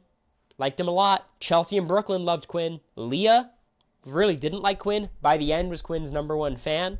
Joseph, maybe he's the one who just didn't like Quinn. Socially, I think Quinn is an excellent player. Strategically, there's the problems, right? He has 2 HOHs. His first HOH I don't think is that bad. He's targeting Tucker. Cedric volunteers for the block. And, like, Cedric has a good shot at beating Tucker in the veto, and Quinn needs Tucker out. Cedric ends up going on Quinn's HOH. At that point, the Pentagon was kind of already icing Quinn out, but it was obviously a very bad outcome, and you don't want to put up your allies. The bigger issue, I think, is at the final 10. He kind of, like, egregiously renominates Joseph instead of T-Core, or Chelsea for that matter. I understand why he didn't renom Chelsea. He thought that was someone he could actually work with. Not nominating T-Core, he's explained it several times to me why. It was just a bad read on the house, right? I think he always overestimated his potential to work with T-Core in the trio, especially when you put up Chemo and Rubina. You can't work with T-Core after that. That's just not how that works. So while he did kind of get blindsided by Leah using the veto last minute, and some of it's on Leah too. Leah knew Joseph would go on the block. It's Quinn's responsibility. He's the HOH. He shouldn't have done it. As HOH, you should be comfortable with all your nominees going home, especially at that stage of the game. Now, let's get back to some positives. Physically, Quinn's good. I think Quinn's a good competitor. I don't think he's a comp beast by any means, but I think he could win endurance competitions. When it comes to physical stuff, he'll be right in the mix. He was good at the egg stuff. I think he'd be good generally at, like, random, kind of skill-based things. The mental comps are an issue for Quinn. Quinn's talked about just being terrible at quizzes and just not having, like, a brain for that kind of thing. But in general, I think Quinn is clearly an above-average competitor. He's an easily above-average social player, and he's a below-average strategic player. But even still, I trust Quinn, like, who makes bad decisions strategically, more than all these players who've never seen the show before. You know what I mean? So even though I've seen Quinn have 2 HOHs and do a bad job on both of them, I still trust Quinn more on his 3rd HOH than I trust MJ. Or Matt Hardiman, or I'll try to think of a better player, like Blue. You know what I mean? And maybe it's delusion, maybe it's coming from, I just trust him more with that power. He was the biggest superfan and didn't do great in OTEV. I don't know. That OTEV competition was just a fever dream. I will say, I think low-key one of the worst parts of Quinn's game was the deepfake HOH power sharing stuff. Him sharing it with Angela, I get it. She's week 1 HOH. You just want to protect yourself. Sharing it with chemo feels like a lot. You just got to keep that to yourself. Maybe just you and your final two, but he never really had a stabilized final two like that. Yeah. Were you counting his deepfake HOH as an HOH win? If you just... Yes, I mean, he had 2 HOHs. He didn't win 2 HOH comps, but... You know. You have to split it one way or the other. Like when he's winning a competition that gives him an HOH... I hear you, though. It kind of misrepresents it. I'd always keep a power to myself. Everyone says that, but you get in there, you get close to people. You have nothing to do but talk. So that's Quinn at 25. I think he would do better on a return, but I think he did pretty fine for the time he was there. He had win equity at the final 9. So coming in at number 24, Bowie Jane, DJ Bowie Jane. Bowie's another weird one where she has so many strengths that are so valuable and then just like the biggest weakness of all time. Let's do weakness first so I can then talk positively about Bowie. Bowie Jane does not have that dog in her. Her priority is always stay in the game as opposed to win the game. This was made explicitly obvious when at the final 6 she wins HOH with Matt and Jag in the house, even Suri in the house, puts up America and Felicia to target America. That was just a losing move. And Bowie and I have talked about it extensively, and she's like, well, if I target Matt and Jag, one of them's going to win the veto, the other one's going to go home, and then they're going to get to compete in the next HOH, and I'm probably going to be evicted. Suri and Felicia don't want to work with me. It would just be me and America. And she's 100% right, but that's a risk you have to take. You have to risk going out 5th so you can maybe win the game, right? And let's be real, if she wins the final 4 veto, she probably evicts Felicia over Matt or Jag. Bowie's priority is just don't get evicted as opposed to win the game. And I think, you know, the one pushback to that I think Bowie would have is like she thought she had a chance against Matt and Jag. And that's just a really bad read on the house, I think. That was just a bad read. She has no win equity. I mean, she does against Felicia. Like, she could beat Felicia. She could beat Blue. She could beat America. Like, there's people she could beat in the final 2. I don't know if she beats America. I don't know if she beats Blue, but she could beat these people. I respected her. Cameron respected her. Matt and Jag respected her. Like, but let's talk the positives. Bowie Jane socially is excellent. I don't care that Suri and Izzy and Jared didn't like her. I think that's a bad take from them. She's very, very likable. Some people would say, like, her... hiding her job and, you know, lying about her age, put like a wall between her and some other... I never felt that. Obviously, you know, I'm speaking from personal experience and I love Bowie, so take that for what it is. But socially, I think she's very good. Strategically, she has a very good head on her shoulders. Outside of like that making, like, she's a very safe player. She's not a risk taker. However, she does understand how strategy works. She always plays the middle. She always appeals to what the HOH says. Always agrees with you, is able to push back when she actually, like, meaningfully wants to change someone's opinion. In multiple points in the season, she did, like, affect nominations. When she was HOH, she didn't let anyone affect her initial noms. She ends up backdooring Cameron, which I think is the wrong move just because Bowie beats Cameron in the end.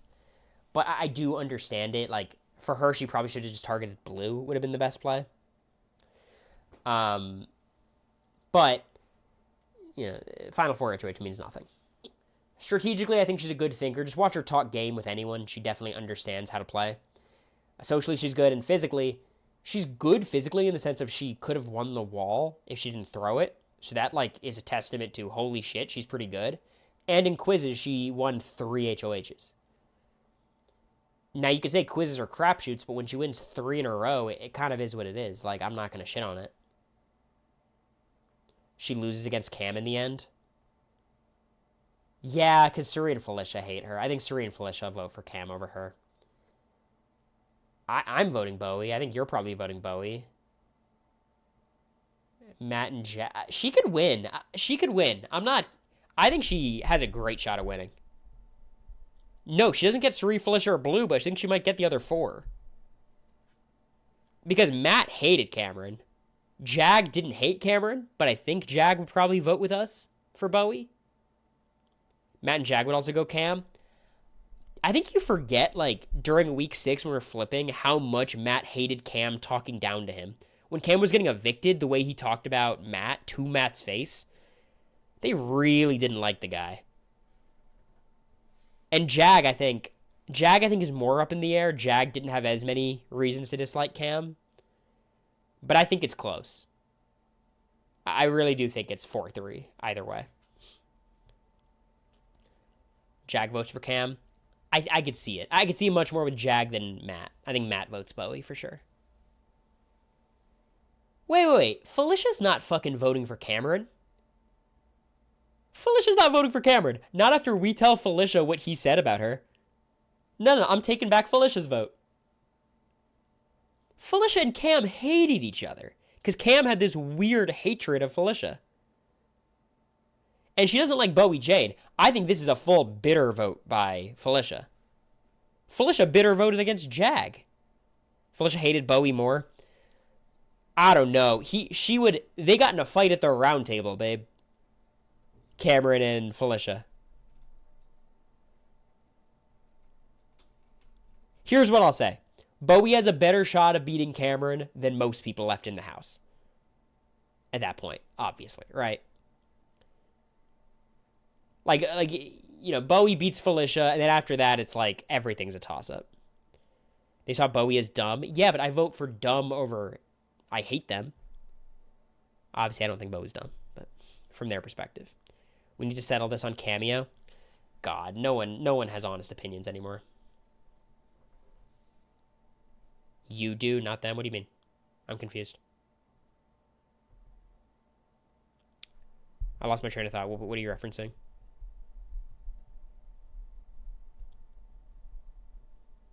Oh, no, they think Bowie's dumb. I understand that.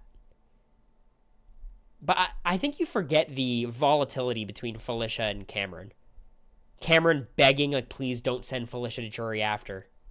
Felicia rightfully hated Cam. And I think that feels different to me than, like, thinking Bowie Jane is fucking Bowie Jane, you know?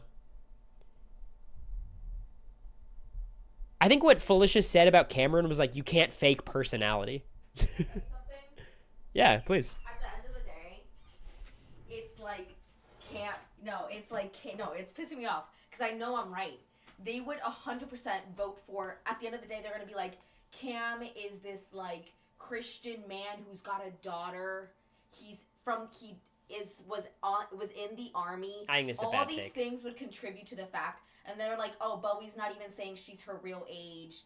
Bowie's single. Bowie's like you know what I mean? They would be misogynistic towards Bowie, but yes, and I think that during would the season, that would outweigh any hatred they have for Cam. At the end of the day, they would justify it in their head. They're like, oh, we're giving this money to a single dad, a single father. Do you remember when Cameron... I do 100% think that that's how they would justify it. Do you remember Cameron campaigning on, I need the stipend for my daughter? Everyone was laughing at him and being like, I want to evict him more now. But it's not about eviction. This is, in the end, we're already evicted. Who are we giving the money to? Do you remember how Suri would talk about Cameron in the house? Yes, but you know how she would talk about Bowie? But, like, Suri's vote I get. Suri would vote for Russell Hantz. Suri's vote I get. I just think Felicia and Cameron, like, I think you forget how bad it was. But she had that same vitriol for Bowie. And at the end of the day, it's like, who am I giving the $750,000 to? All of those factors, the single dad, the fact that he's a Christian, I don't even... Here's what I'll say. I think Felicia, to this day, doesn't... And the army thing, that's huge. The fact that they can, like, she would justify... They didn't bond in the house over it at all. No, they didn't like each other. In the end... I don't know why you think this vote, like, it matters here but doesn't matter here. Because in the end, it's like, who am I evicting from the house? It's different from, like, okay, who am I going to give the money to? I'm already out. Who am I going to give this check to? I guess here's what I'll say. I think right now, if Felicia did a live and you say, what do you think about Cameron in the house? What do you think about Bowie? She speaks very highly of Bowie and very lowly of Cameron. You can text her and be like, hey, if it's Bowie and Cam in the final two, who do you vote for? Just like that. And she would respond. That's a weird thing to text Felicia right now. 3 years later. I just think I do understand the perspective of, like, America. I think Felicia partly voted for Matt over Jag because the Christian, what word did they use? Like, all American, you know, that kind of weirdness. But I feel like they hated each other by the end. Like Felicia walking into Cam's HOH room and be like, "Do you have a problem with me personally?" Anywho, the point is, I think Bowie taking out Cameron was a mistake. I think everyone agrees on that. She should have targeted Blue, but she was in such a good position where she could really do anything. I'll text Felicia. Screw it.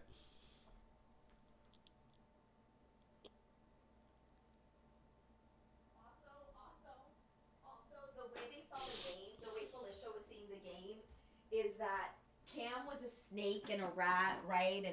But he was in control and he had agency. They saw Bowie as having no control, being a huge floater. She would go from one person in power to the other, whereas they saw Cam as this figure that did have power. Even if he didn't, babe, think about how scared they were of Cam. Like, they, not scared per se, but like, they thought Cam was a threat to them. They never saw Bowie as a threat because they didn't respect Bowie, where there was that level of respect for Cam. I think they had more respect for Jag than Matt. What? I think they had more respect for Jag than Matt, and they voted for Matt because they liked him more. They had more respect for Jag than... No, I think they had more respect for Matt. I mean, Suri explicitly said that Jag was the alpha and voted for Matt. Yeah, but... Felicia voted for Matt because he was the All-American. Why are you bringing up Matt Jag? This is about Bowie and Cam. They saw You know Bowie, exactly why I'm bringing it up. It's the analogy. They saw Bowie as this floater who had no power the entire game. She would... No ideas. She had zero thoughts in her head. She would go to whoever was in power and just nod and say yes and go along with it. Where they saw Cam as like this threat who was... Again, you're thinking of it because you've consumed so much BB25 and you know what was actually going on. But from Felicia and Cerise's perspective, Cam was a threat and somebody that they regretted not getting out earlier. Because they saw him as like somebody that was going against them. Even though we know he wasn't, he was totally Team Cerise the entire time. In their head... But he was anti-Felicia the entire time. In their head... He disparaged her in public every moment he had. It doesn't matter. Felicia still would... Anyways, I'm not going to... We're going to find out. I texted Felicia. I think the other thing is... How did you word it? I don't trust you. I mean, the text was, "Hello, super random question that America and I were arbitrarily arguing about. Cameron and Bowie in the final two. Who do you vote for to win?" I've never seen America have such an argument, though. She has very strong opinions sometimes, but she usually doesn't have as many, like, points. Public perception means a lot. Not to Felicia, I'll tell you that much. I do think, like, maybe BB24, it's like Taylor versus Monty. Felicia doesn't give a shit what the fans thought of her. You know what I mean? I will say, though, like, in the world where they're in the final two, Cameron probably literally won out. You know what I mean? And maybe that swings things, but, like, I like to think of it, if we're voting... at the moment Cam's evicted, right? Or like just putting Cam's 9th place game against Bowie's 3rd place game. I think it's more interesting. So that's why I got Bowie at 24. Coming in at number 23 is 12th place finisher Brooklyn Rivera. What's wrong with Brooklyn's game, though? Be real. What's Brooklyn's problem as a player?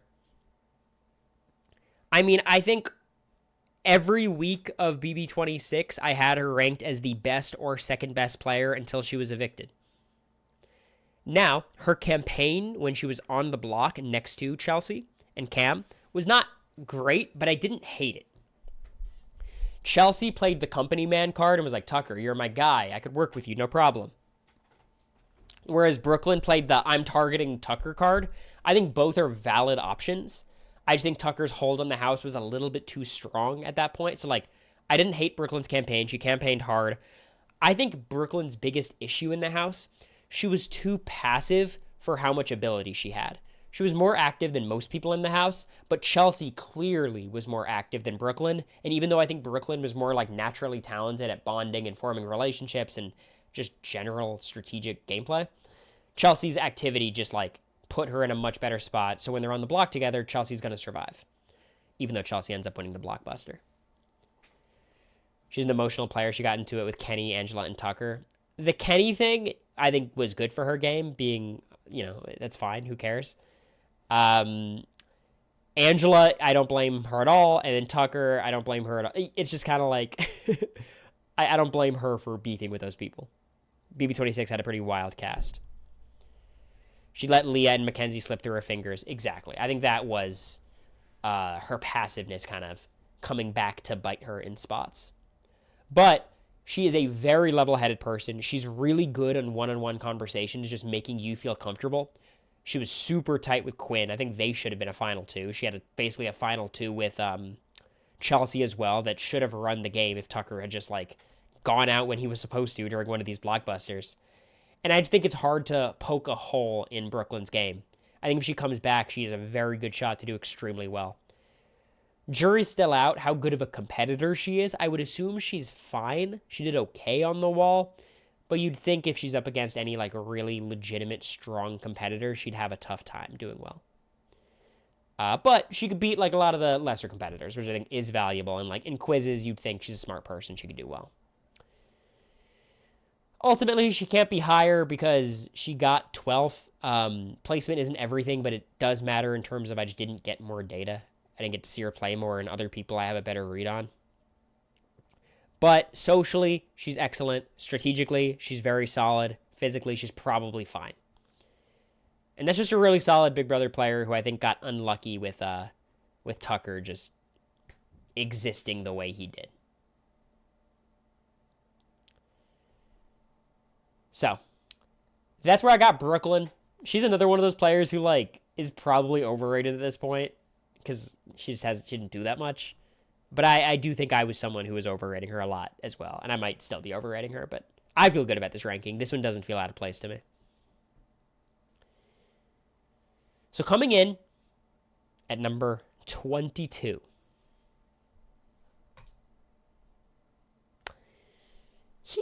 This is probably the hardest player to rank, actually. I've said this about a few people.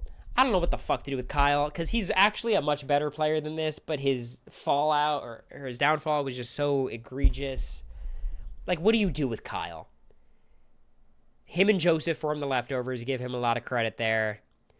In terms of, like, raw, how good of a player he is, he's probably the best player on BB24, but he makes these, like, racial connections and starts targeting people on racial lines, getting himself booted out. It's just kind of complicated. Like, I don't know what to do with Kyle. My read is, like, if he's going to get into that kind of trouble in one season, he's probably going to do it on another. So, it kind of is what it is with Kyle. Socially, very active. I think strategically, he's extremely active. I give him a lot of credit for, like, bouncing around. And his pregame stuff is some of my least favorite shit I've ever seen. The Mormon TikTok vibe he was giving, and like heavy on the TikTok, was an issue for me. But he comes in the house and he's like a very competent player, good physically. He's just a really good player with a fatal flaw of being weird, you know? I've been lurking. Some of your people might be coming up soon, Morgan. Kyle before he got with Alyssa. Yeah, he did get in trouble there. He got in a Cory America situation where like he was talking down Alyssa in the house, but still trying to keep her. And it's a hard line to balance, certainly, where, like, you want to make sure your allies know you're not going to pick her over them, but you actually still need her in the house, first of all, because you care for her, but more importantly, like, she is a perfect number for Kyle. Like, it is not good, Alyssa leaving. So it's just kind of a complicated situation with Kyle. I don't know where to rank him, really. I think some of the players I have ranked above him are probably worse players, but they're not going to make that mistake. So it's just kind of complicated. He's not going to come back, though. I think we've seen all we can see of Kyle. If you do want to watch more Kyle, though, go on TikTok right now. I'm sure he's live battling somebody. And as Bowie James told me, he's like a fearsome battler. You do not want to be matched up against Kyle. He's a menace. Genuinely a menace. By the way, Morgan, how'd Eviction Notice go? We should play the Amazing Race Roblox game. It's very good. So that's all I got to say about Kyle. Had the potential to be a very good player. So coming in at number 21, Vinny Panaro. I'm going to talk about the next two players in the context of each other, because I have Vince and Turner. And I had a lot of trouble figuring out how to place these two. Third place and then fourth. Damn, 2 games. It would take 4 hours. Between Vince and Turner. So, here's the weird thing. I think in every facet of the game, Vince is probably better. However, Vince has a flaw, that flaw being his decision making. So, let's talk about Vince first. Strategically, Vince understands Big Brother at a very high level. He's a super fan, of course. He gets the game. He knows he has to build out a structure. He knows the type of people you got to take to the end. He understands Big Brother. That's good. It's a high bar that most people don't clear. Socially, probably his best facet of the game. He was truly connected throughout the entire house. Everyone had something going on with Vince. He was super active socially and strategically. He's obviously super tight with Morgan. Zach is also, like, how many number ones did he have? Obviously, Morgan's a number one. Zach's a number one. Lauren's a number one. Those are three. Keanu becomes a number one at one point. Before that, he's a number two. Kelly's a number one at one point. He just is, like, swimming in options. Now, the issue is when he wields power, he's pretty unreliable. His week one HOH, I don't think was that bad. Putting up Kelly was the wrong move, but Kelly was so desperate to volunteer. You don't want to make enemies. I understand it. I'm not holding that against him too bad. He also comes out of that week in a decent spot compared to, recent first HOHs. The rest of the HOHs get a little bit rocky. I mean, let's jump to the most infamous, which is his final 7 HOH, where he is desperate not to put up Lauren. Morgan really wants Lauren on the block. Lauren ends up on the block. Funnily enough, I feel like it's lost to history that Lauren doesn't even go home that week. But it kind of gets swept under the rug because of the double eviction. I think they all thought they were his number one, but in reality, they weren't. I'd say Lauren and I were his closest allies. So my perspective early in the game was Vince did not have a number one. Vince was just playing the field. From our perspective, it felt like Vince and Zach were super tight. You three were a close trio, and Lauren was actually his real number one. But he would have thrown Lauren under the bus if he needed to. That's the power of Vince. Everyone is expendable. Now, obviously that takes a turn when you and him become much closer allies, and it's like, now it feels like Vince is not playing as self-interested. He kind of sees the game slipping away from him and doesn't do anything to get it back. Another thing, I think Vince is incredibly, I don't want to even say lucky because it's his play that allows Ava to select him in the White Locust. Good on him. Rachel going there is like monumentally important for Vince's game. Vince has so much trouble if instead of Rachel going there, even someone like Will goes. Ashley goes. Someone on his side would be much worse, Kelly or Keanu. So that helped him a good amount. But at this final 7 HOH, he gets totally just like forced into putting up Lauren by Morgan, which is good for Morgan's game, terrible for Vince's. And I think at that point, it's kind of impossible for Vince to win, at least against Morgan. At that point, the perception is what the perception is. And I think what was so frustrating about Vince, watching him all season, was he knew it. Vince knew it's going to look so bad if I do this, and then he did it anyways. And I think Vince always kind of had a lot of like perception issues of just being concerned with how people would view him outside of the house. And like, I get it. Trust me.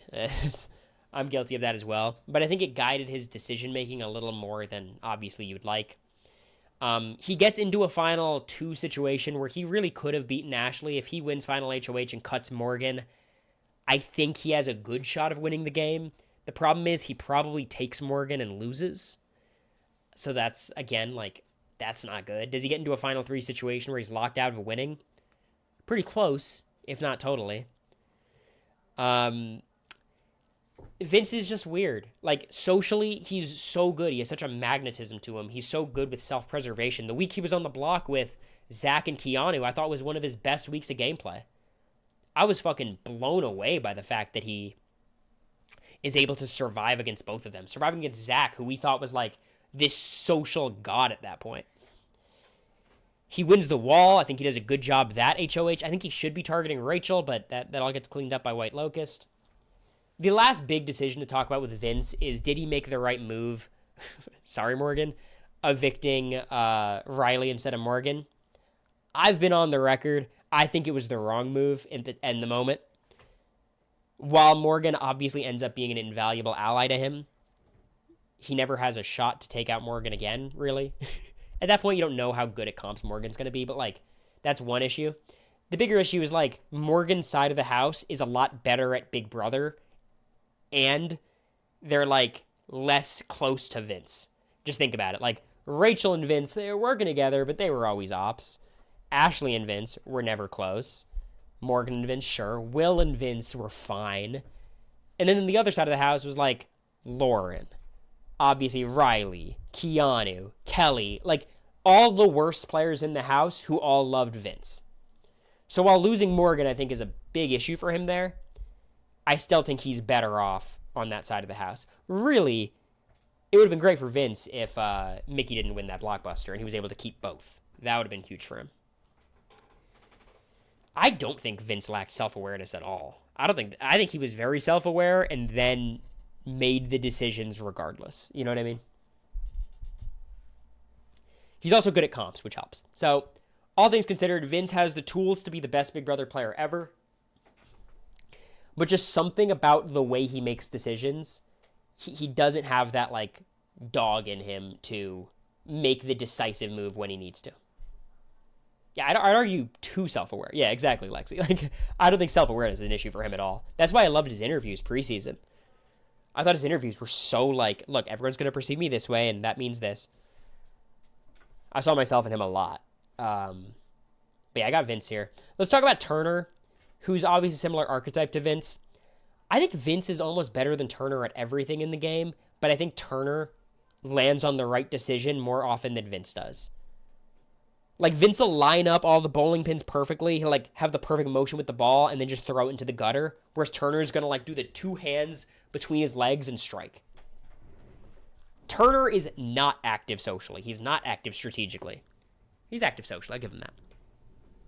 He basically does what his closest allies tell him to do. He was just Pooch's guy. Then he was just Kyle's guy. Then he was just Monty's guy. And, that's just not a winning formula. He gets to a final three where he can't beat either of them, even though he's somehow perceived as a big jury threat. He's good at competitions. Give him that, especially some of the more weird ones. Socially, he was very, like, around all the time. He had relationships with everybody. He's in the leftovers, but he was also close with the Daniels and the Nicoles and the Amiras.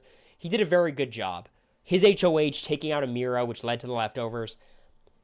I don't give Turner basically any credit for, like, making the leftovers, but he was the one who made the move to make it all possible. Very similar to Cameron putting Izzy and Felicia up. He didn't flip the vote, but he played a big role in that being possible. Turner is just a weird one where it's like, how does he win a season? He almost needs to be like the Robin to someone's Batman, and that Batman has to be super unlikable. You know what I mean? And I think that is a formula I think he could win. It's just a little bit hard to imagine. I just don't think he has that, like, strategic dog in him. But unlike Vince, I think he doesn't put up his number one ally at the final seven, or at least his number two ally, his biggest asset in the game at that point. Even if he's unable to do a lot of what Vince was able to do. Morgan, are you modded?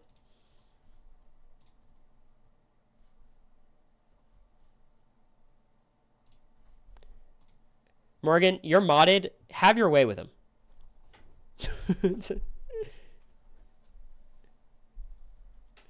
Actually, no. I don't want you to have to time out people for your criticism. I'm on it. Humane, I'm going to time you out, and it's not just because Morgan's in the chat. It's a weird way to talk about people when you know they have personal relationships. That's a 10-minuter. Hit the showers. Take a lap. It's okay, Morgan. The bomb's been defused. No, but, like, literally, I think it's a weird thing where, like, you talk about people the way you would talk about them on, like, Big Brother Reddit threads, and then you're actually talking to those people directly through a chat, or, like, they're streaming and you're in their chat, and you have to be appropriate based on that. Like, if you guys were like, oh, America was such a shit player, she'd always leak information. This is not the place for that. That's a weird thing to say. If you want to say it in your own thread on Reddit, I get it, right? I'm not going to go patrol other places and police your opinions. Anywho. That's where I have Turner ranked. I don't think I have too much more to say. He played a huge role in the season, had a lot of agency. I just don't think he's active enough and forceful enough with said agency. So, That's Mr. Turner. Number 19. This, I think, might be a hot take. I'm curious what y'all are going to think. I think you're going to think I have this person too low, meaning I should rank them better. I have Hannah Chada, who's awesome. Love Hannah. Fifth place, an HOH of veto, nominated 3 times. I think Hannah, this is, okay, let me cover my criticism with a ton of compliments, okay? This is going to be a backhanded compliment, but I mean it in the nicest way. I think people pretty drastically overrate Hannah's game because they properly rate Hannah as a person. Essentially, they all recognize how brilliant Hannah is as a human being and then retroactively put that on her game. Which, in fairness, it's kind of hard to shine in the cookout when Tiffany's your number 1 ally. Tiffany was steering the ship the entire way. Hannah was her sidekick. There's no shame to that. Like, she's number 19. She's good. In general, you just look to BB23, and there's very little, like, ownership you can give Hannah. Her kind of foursome outside of the cookout is her, Tiffany, Derek, and Claire. And she probably has, like, the least win equity of any of them. I mean, she has more win equity than Claire and Derek by virtue of being in the cookout. But I think in a final 2 setting, like, Hannah probably is doing the least strategically and she's the least active. And she would probably get the least jury votes in, like, a normal jury setting. Socially, she was good. People like Hannah. It's hard not to. Strategically, she has a sharp mind. Physically, she was, perfectly fine. It was a very competitive season. But she's in the cookout. She makes it to 5th. It doesn't make any sense for Ozzy to target her. Still does. Her and Tiffany just get slaughtered when it comes to the final 6. I don't blame Hannah for, like, sticking with the cookout. Obviously, that decision makes a gajillion percent of sense to me. However, it's just hard to, like, reward her for the gameplay when the gameplay was sticking with a final 6 in which you had no win equity. Right? It's just kind of a tough spot. Derek X has not been rated yet. No. So in a weird way, like, season 23 was good for Hannah having the cookout, such a strong alliance, but I think I would prefer to have seen her on a season where she could play a game, honestly, like me, where she's, like, in the middle and kind of playing the field. I think she's capable of it. I think she would do very well. But yeah, we didn't get to see it. I'm surprised you have Cam BB26 this high. Yeah, I mean, look, he was in contention for all of these spots. So I don't have much to criticize Hannah on. I mean, she's smart, she's strategic, she's social. Physically, she's totally fine. But I think she's just got a lot less on her resume than everyone above her. And I think her playstyle is fine because she's likable and respectable enough to win in the end. A lot of respect for her also doing it at 21. I know how tough that could be. But I don't think she ever had enough agency or was active enough to, like, justify putting her above some of these other people.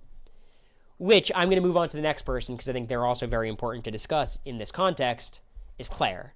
Because Claire and Hannah worked very closely together. I think Hannah is conventionally considered the better player. I just think Claire was set up much better to succeed than Hannah was in their little Final Four situation. Claire, Hannah, DX, and Tiffany. It's kind of weird because, like, who was Derek X closer to? Claire or Hannah is pretty close, actually, right? However, I think the likely final 3 would have been, like, Claire, Tiffany, and Hannah, and I like Claire's odds more. Claire was definitively going to cut Tiffany. She was setting herself up in a Steve-esque route. You know what I mean? She was going to be the Steve, get to the final 3, have a 50-50 shot at winning HOH, cut Tiffany, win the game. That was a good formula. I like the play. But the cookout exists.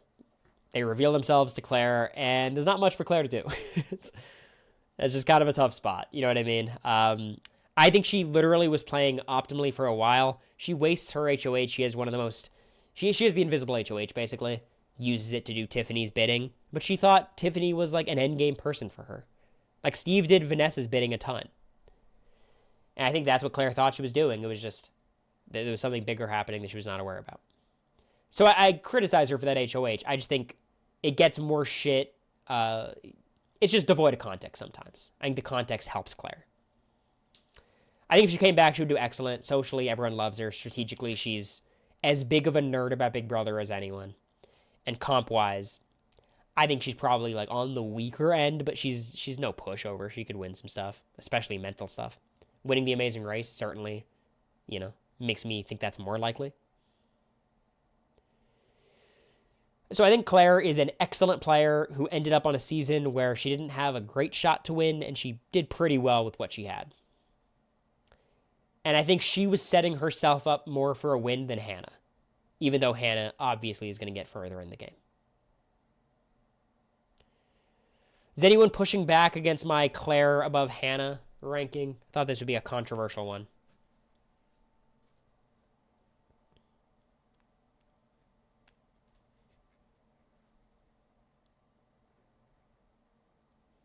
I agree. I get it. Okay. We're in agreement. What a joyous occasion. Okay. Now we are ranking number 17, the final person to not make the top 16, the final stream. I'm just going to rip off the Band-Aid. I have America.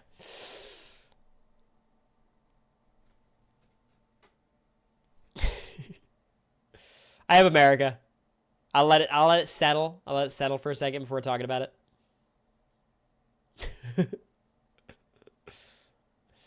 America over Hannah is wild. Well, look whose fucking chat you're in.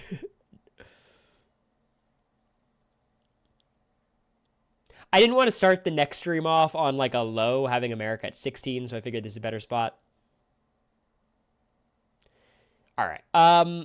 Let's talk about America. I think compared to these two, because I think these three are all kind of in like a same tier for me, America is the messiest. I think that's indisputable. America is looser with information, spread shit around the house, gets herself in trouble 100%. Now, I think strategically, she is far more forceful and like willing to take big swings than the two of them. I love that. I think we all as Big Brother fans appreciate that kind of gameplay more, right? Why is her first day win not counted? I don't have a day one competition category, unfortunately. America's DRs were so good. If we're factoring in DRs, it's a whole different game. Captain Will, all of a sudden, needs to be re-ranked. So she spreads information a little too much, of course. I think America is willing to make a big move, which I don't think Claire and Hannah are in that category. However, sometimes I think America's like realization of the power in the house is Suri and Izzy and them inhibited her ability to like protect herself. She'd be so aware these people need to go that she would be unwilling to talk to them. And I think in some ways, America has the Riley syndrome. She's much better than Riley. Where like, America wants to play with her friends. And that's a very powerful impulse in the house. Like, I get it. I was so happy when I got to start working with Jag instead of like Cameron and Red. You know what I mean? But America, the entire season, just wanted to work with Blue and wanted to work with Jag. Obviously, we worked together. She wanted to work with the people she liked. So when it came time to like break bread with Suri and Izzy, she would actually do very well in those conversations. She just wouldn't have enough of them.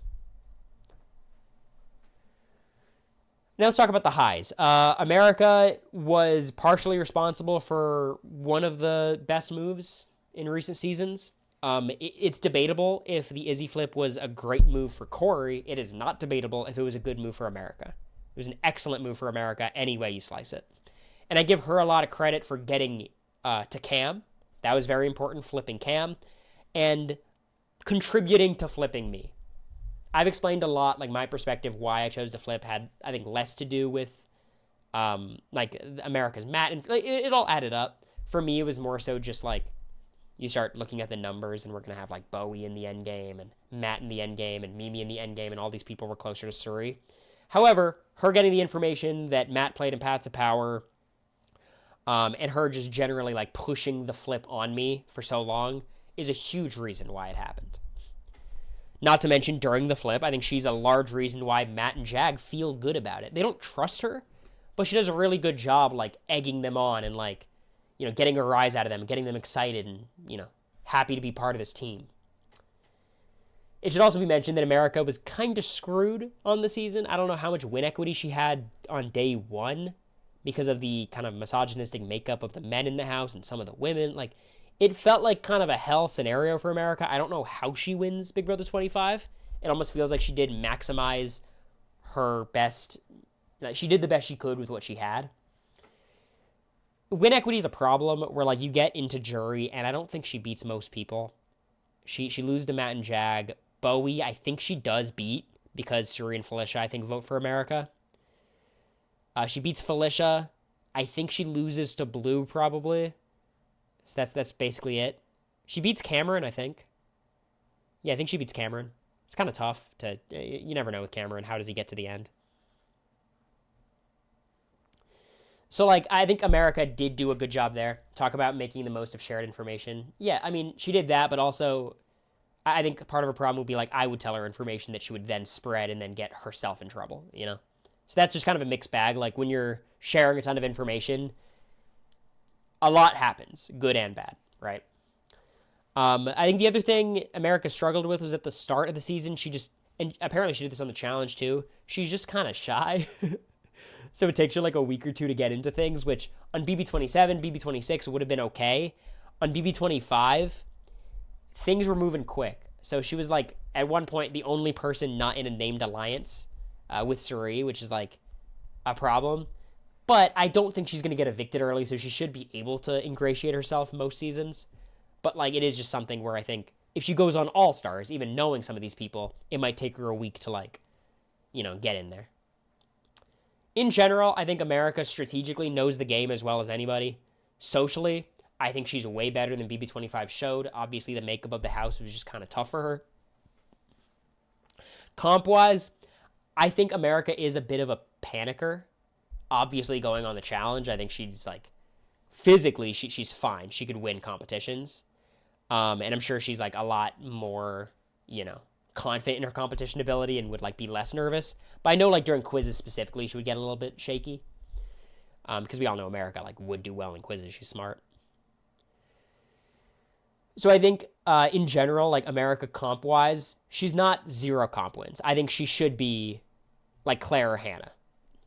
Like 2 or 3 comp wins, 1 comp win. Like she should win stuff if it's not just Jag with hurdles every time.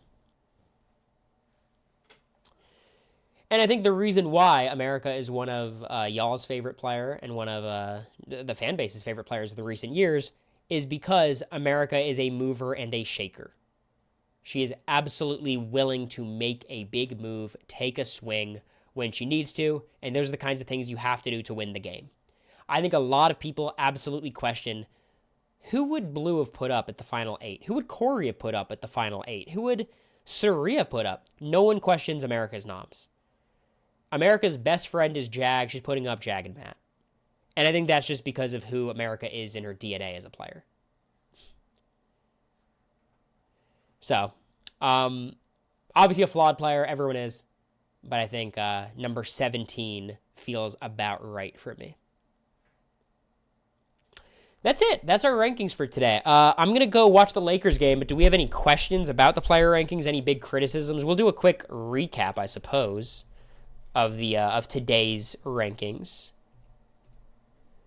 So we started with Joseph Rodriguez. Then we went Chemo. We had the big BB26 Rush. Then Joseph, who, you know, maybe ranked a bit high. Brittany, Izzy Gleicher, Quinn, Bowie, Brooklyn, then Kyle, then Vinny, Matt, Chada, Claire, ending with the one and only, the bold and beautiful America Lopez. Are you from Florida? Why the Lakers? I don't think the Heat are very compelling to watch right now, so I'm just kind of being a Lakers fan for the time being. Really just a LeBron fan. But I'm not a Lakers. I'm a Heat guy at the end of the day. Can I be a Heat fan when I watch more Lakers games than Heat games? That's its own question. But like, I don't got to watch Nikola Jovic drop 4 points on 6 attempts. Like, I'm not interested. Player fan in team sports or cringe? Yeah, sure. I'm a Heat fan. But you know what? On my off time, I get to watch whoever I want. Humane, you're one hot take away from another 10-minute.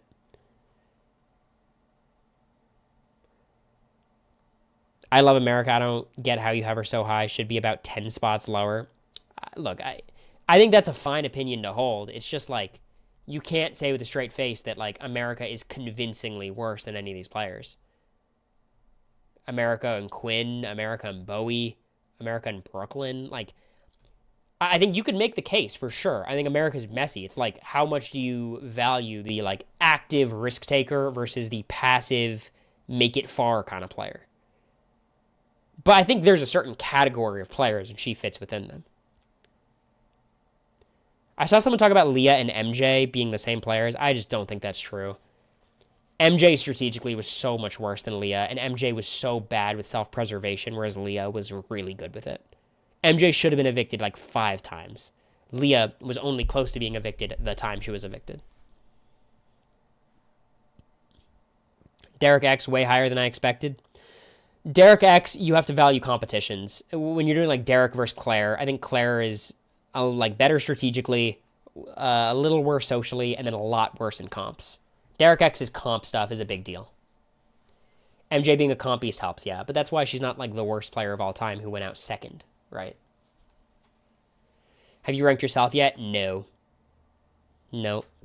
I think I'm firmly top 16 of the new era. My top 10 of the new era seems like a stretch, but I think I clear this group by just a bit, a hair.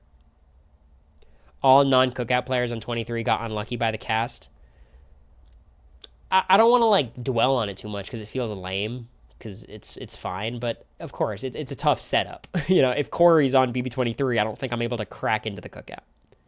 Right, that just is what it is.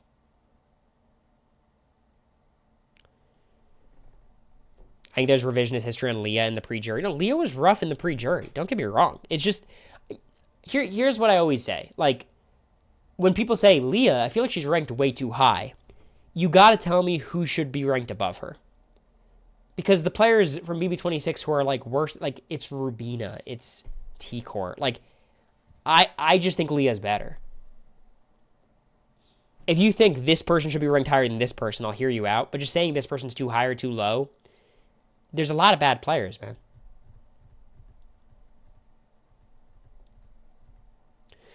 Like in that meme, hey, can you include me like the cookout and Cory? Yeah. Chemo, Rubina, and T-Core are better. I just disagree. Yeah, I disagree. I mean, that's just philosophical. I think Chemo, Rubina, and T-Core are so passive strategically. Especially Rubina and T-Core. Like, T-Core, you can make the case. Oh my god, why am I being blinded? You can make the case that, like, T-Core and Chemo are so good socially, but beyond that, Cedric's greater than Leah. Cedric went out week 4 all because of Cedric's own doing. The lighting's so bad. Jesus. We're at the edge of good players. Look, I would say, honestly, you know, I would say the good players start. I think maybe Brooklyn is the first person I'd be like, she's good. I think Brooklyn's pretty good. Did Felicia respond?